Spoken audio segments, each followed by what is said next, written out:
നമസ്കാരം, ഞാൻ Shanida. Chemmannur international jewellers Kaumudi ഹെഡ്ലൈൻസിലേക്ക് സ്വാഗതം. Powered by Fortune industries, presented by Baba easy English in association with high sleep mattresses. ചിത്രയ്ക്കൊപ്പം കോടതി.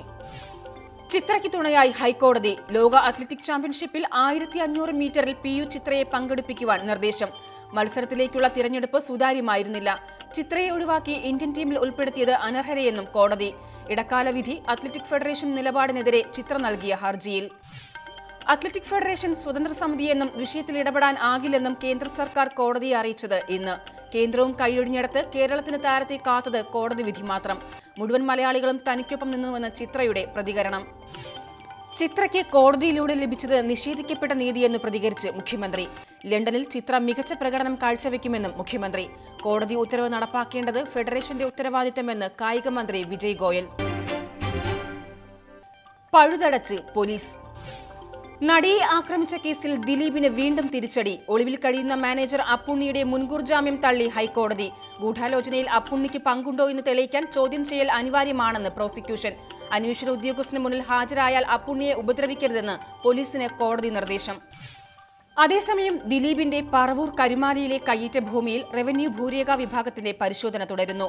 വിവാദ ഭൂമി അളന്നുതിരിക്കുന്നത് 116 വർഷം പഴക്കമുള്ള രേഖകൾ അനുസരിച്ച്. അതേസമയം ഈ ഭൂമിയുമായി ബന്ധപ്പെട്ട് കൈവശമുള്ള രേഖകൾ ഹാജരാക്കാൻ ദിലീപിന് റവന്യൂ വകുപ്പ് നോട്ടീസ്. അതിനിടെ ചാലക്കുടിയിലെ ഡി സിനിമാസ് തിയേറ്റർ സമുച്ചയത്തിനായി ഭൂമി കയ്യേറിയ സംഭവത്തിൽ അളക്കൽ നടപടികൾ പൂർത്തിയാക്കി റവന്യൂ വകുപ്പ്. വിശദ റിപ്പോർട്ട് ഉടൻ ജില്ലാ കളക്ടർക്ക് കൈമാറുമെന്ന് സർവേ സൂപ്രണ്ട്. അതേസമയം ദിലീപുമായി ഗായിക റിമി ടോമിക്ക് സാമ്പത്തിക ഇടപാടുകൾ ഉണ്ടെന്ന നിഗമനത്തിൽ വിശദാന്വേഷണത്തിന് പോലീസ്. തലസ്ഥാനത്ത് നിരോധനാജ്ഞ. തിരുവനന്തപുരത്തെ അക്രമ സംഭവങ്ങളിൽ കർശന നടപടിയുമായി പോലീസ്. നഗരപരിധിയിൽ പോലീസ് ആക്ട് അനുസരിച്ച് 3 ദിവസത്തെ നിരോധനാജ്ഞ. അക്രമ സംഭവങ്ങളിൽ അറസ്റ്റുണ്ടാകുമെന്നും കുറ്റക്കാർക്കെതിരെ ജാമ്യമില്ലാ വകുപ്പുകൾ ചുമത്തുമെന്നും DGP. കല്ലേറും അക്രമങ്ങളും നോക്കിനിന്ന 2 പോലീസുകാർക്ക് സസ്പെൻഷൻ. BJP സംസ്ഥാന കമ്മിറ്റി ഓഫീസിന് നേരെയുണ്ടായ അക്രമത്തിന് നേതൃത്വം നൽകിയത് CPM നേതാക്കൾ. സംഭവത്തെ തുടർന്ന് കൌൺസിലർ IP ബിനു അടക്കം 3 പേർ പോലീസ് കസ്റ്റഡിയിൽ. കഴിഞ്ഞ അർദ്ധരാത്രി BJP കാര്യാലയത്തിനു നേരെ കല്ലേറ് നടന്നത് കുമ്മനം രാജശേഖരൻ ഓഫീസിൽ ഉണ്ടായിരിക്കെ. അപലപിച്ച് കോടിയേരി.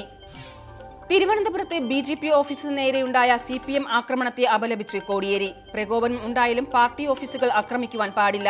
CPM പ്രവർത്തകർ BJPക്കാരെ പോലെ പെരുമാറരുതെന്നും CPM സംസ്ഥാന സെക്രട്ടറി. തലസ്ഥാനത്തുണ്ടായ സംഘർഷങ്ങളിൽ പൂർണ്ണ ഉത്തരവാദിത്തം BJPക്ക്. ക്രമസമാധാനം തകർക്കാൻ RSSന് ഗൂഢപദ്ധതിയെന്നും കോടിയേരി.